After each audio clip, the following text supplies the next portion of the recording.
আমাদের সমাজে একটা শ্রেণী এখন বের হয়েছে যারা কোরআনের নাসিক মানসুক আয়াতকে অস্বীকার করছেন, যে কোরআনের নাসিক মানসুক নাই। আর আমরা জানি যে আমরা নিজের মাদ্রাসায় পড়েছি, উলুমুল কোরআন পড়তে গিয়ে দেখেছি যে আহলুস সুন্নাহ জামাতের মধ্যে নাসিক মানসুক আছে।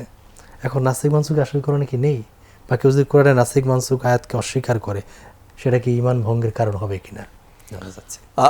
যদি কোরআনের একটি আয়াতকে অস্বীকার করে তাহলে তো তার ঈমান থাকার কথা নয়।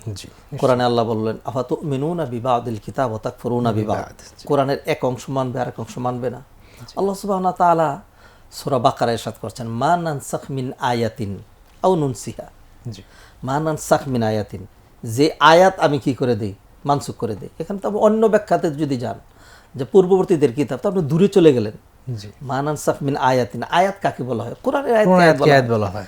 আমি যদি কোনোটাকে মানসুখ করে দেই, আও নুনসিহা, অথবা যদি নবীর কলম থেকে ভুলিয়ে দিই, নাতি বিখাইরিম মিনহা ওয়া মিসলিহা, তাহলে এর চেয়ে ভালো বিধান আল্লাহ সুবহানাহু ওয়া তাআলা নিয়ে আসেন। তো এরকম উদাহরণও রয়েছে, যেমন হাদিস দ্বারা সাব্যস্ত কোরআনের একটি আয়াত ছিল আশ-শাইখু ওয়াশ-শাইখাতু ইযা জানায়া ফারজুমুহুমা আলবাত্তাতানা কালাম মিনাল্লাহ। এই আয়াতটা মানসুখ হয়ে গিয়েছে, কিন্তু বিধিবিধান চালু আছে। তো এইভাবে কোরআনের এক আয়াত দিয়ে আরেক আয়াতকে মানসুখ করা হয়েছে। তেলাওয়াত চালু আছে, হুকুমটা বাতিল হয়ে গিয়েছে। যেমন আপনাকে আরেকটা আল্লাহ সুবহানাহু ওয়া তাআলা কোরআনে বললেন ওয়াইদা হাদারাল কিসমাতা উলুল কুরবা ওয়াল ইয়াতামা ওয়াল মাসাকিনু ফারযুকুহুম মিনহু। যদি মানে যারা আত্মীয় স্বজন এরা যদি আসে মিরাজ বন্টনের সময়, তাহলে তাদেরকে কিছু দেওয়ার বিধান। মিরাজ যখন বন্টন পুরোপুরি চলে আসছে, পুরো বিধানটা নাজিল হলো। জি, এগুলি কিন্তু বাতিল হয়ে গিয়েছে। আরেকটি সহজ উদাহরণ দিচ্ছি, যেমন ধরেন আপনি যদি বলেন মানসুখ নাই, তাহলে তো মদ খাওয়া জায়েজ বলা লাগবে।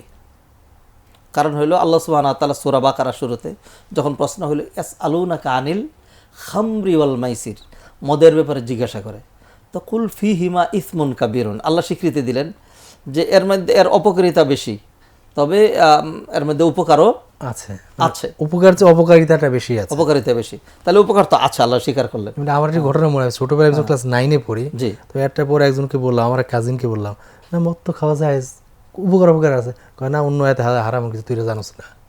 আসলে তো তাই, যে আসলে তাই। তাহলে তো আমি অন্য আয়াত আল্লাহ ইয়া আইয়ুহাল্লাযিনা আমানু লা তাকরাবুস সালাতা ওয়া আনতুম সুকারা, সূরা মায়েদা এরপর ইয়া আইয়ুহাল্লাযিনা আমানু ইন্নামাল খামরু ওয়াল মাইসিরু ওয়াল আনসাব, লাস্টের আয়াত দিয়ে আগের দুইটাকেই কিন্তু রহিত করে দেওয়া হয়েছে। এখন কেউ যদি বলে যে না কোরআনে কোনো নাসিখ মানসুখ নাই, তাহলে তো এই আয়াতগুলো কি করতে হবে? তাহলে তার ঈমানটাই আসলে প্রশ্ন। বরং এরা ধীরে ধীরে নাসিখ মানসুখ নাই এটাকে তাদের উদ্দেশ্য না, এটা দিয়ে ধীরে ধীরে মানুষকে ইসলাম থেকে সরিয়ে দেওয়া। কারণ হলো একটা দল এমন বের হচ্ছে যারা বলতেছে যে নবীজির কোনো হাদিসের দরকার নাই, শুধু কোরআনই যথেষ্ট। শুধু কোরআন দিয়ে তো নামাজও পড়তে পারবেন না, রোজাও রাখতে পারবেন না, কিছুই করতে পারবেন না। তার মানে কি পুরা দিন ইসলাম থেকে মানুষকে ধীরে ধীরে সরিয়ে দেওয়া। এগুলো একটা মানে কৌশল চলছে, এটা যেই কৌশলের মাধ্যমে মানুষের দিনের ভিতরে ঝামেলা ঢুকিয়ে দিয়ে আস্তে আস্তে মানুষকে দিন থেকে সরিয়ে দেওয়া। আল্লাহ সুবহানাহু ওয়া তাআলা তাদেরকে হেদায়েত করেন, আমরা হেদায়েত কামনা করি। আর এই সমস্ত অপকর্ম থেকে বা অপতৎপরতা থেকে আমরা যেন সাবধান থাকি, সবাইকে সাবধান করছি। এটা একটা প্রতিষ্ঠিত বিষয়, এটা নিয়ে বিতর্কেরও কিছু নাই।